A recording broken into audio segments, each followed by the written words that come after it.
Going back to 1999 and your credit symposium again, the other part of the equation was that you recognized gold as being undervalued and recommended moving into gold at that time. What are some of the things that you saw back then?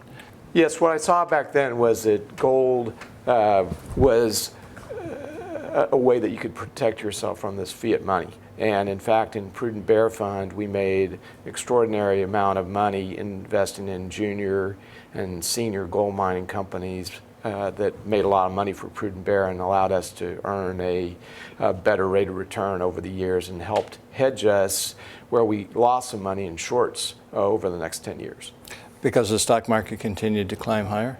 Well, the market was up from 96 to 99. We really didn't make any money in gold in those years. We made money 00 to 02, but from 03 to 07, when Greenspan essentially engendered a housing bubble and a mortgage finance bubble, we made a lot of money in gold stocks because although equity prices levitated, gold levitated even more. Yeah, that was responding to the low interest rates and the inflationary policies that were resulting as a consequence of those low interest rates. Exactly. So it was a natural hedge by owning gold to the what was happening in the paper side of the market and the bubble that was being created in housing. Exactly. Yeah. What about the gold stocks? Let's talk about them a little bit. What are your views currently? Are you bullish on the gold stocks? Because they've been getting beaten up a little bit or underperforming relative to bullion itself. Particularly over the last couple of months, as gold has soared to new record highs against most of the currencies in the world. The mining stocks, they've moved up a bit, but they seem to be in a sideways trading range.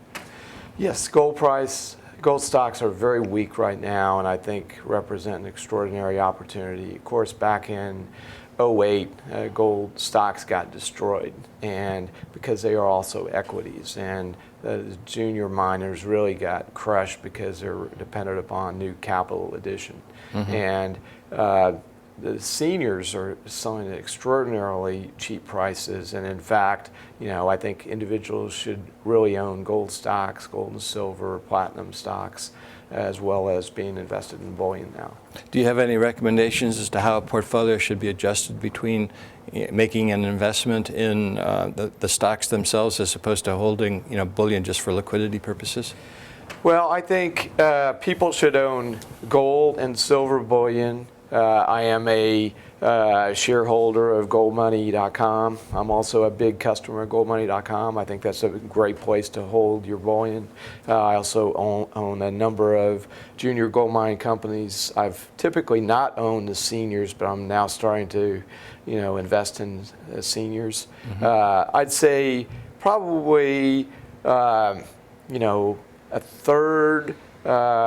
I'm more invested in silver today than gold. I'm a believer in what Eric Sprott talks about as far as silver having even more extraordinary potential than gold does. Yeah. And I'd say maybe it's kind of an individual preference as far as how much bullion versus how much metals equities, but a nice blend would be appropriate. And when you're talking about bullion, you're talking about physical as opposed to paper representations of gold.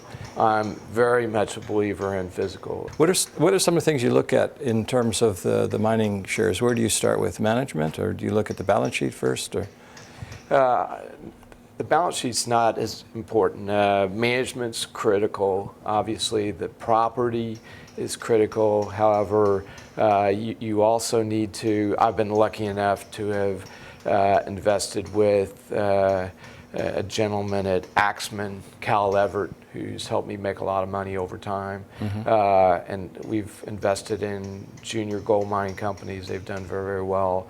But Rick Rule also, who's opening up the Sprott domestic operation, is right. His operation was acquired by Sprott Asset Management. Exactly. Yeah. So he does a phenomenal job in identifying managements and properties. He's done a great job over the years. When it comes to the mining shares, I've often said to people that if you're going to get involved in the mining shares, own at least 30 in order to get the statistical diversification of a basket of shares, because some are going to do very well, some will do very poorly, and some will be in the mean, in the middle. And rather than just picking 1 or 2 shares and hoping that you get it right, by statistically diversifying over 30 shares, it makes sense. And if you can't do that, then go ahead and put your money with a fund and a fund manager who has an established track record.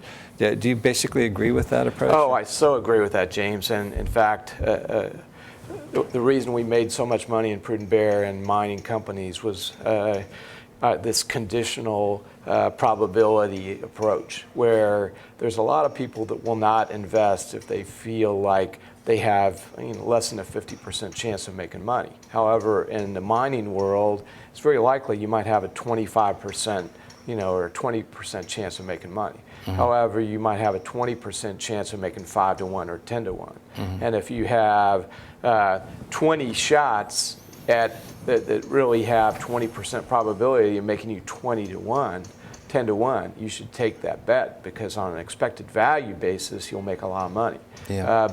But it means you've got to invest in a lot of those companies, and it means you cannot delude yourself into telling yourself there's 20% probability when it's only a 2% probability. Right, and if you do it yourself, there's a lot of work associated with analyzing the companies, valuing the property, and everything that goes with it. Whereas in a fund, you leave it up to the fund manager who has the record and the time, to actually do that.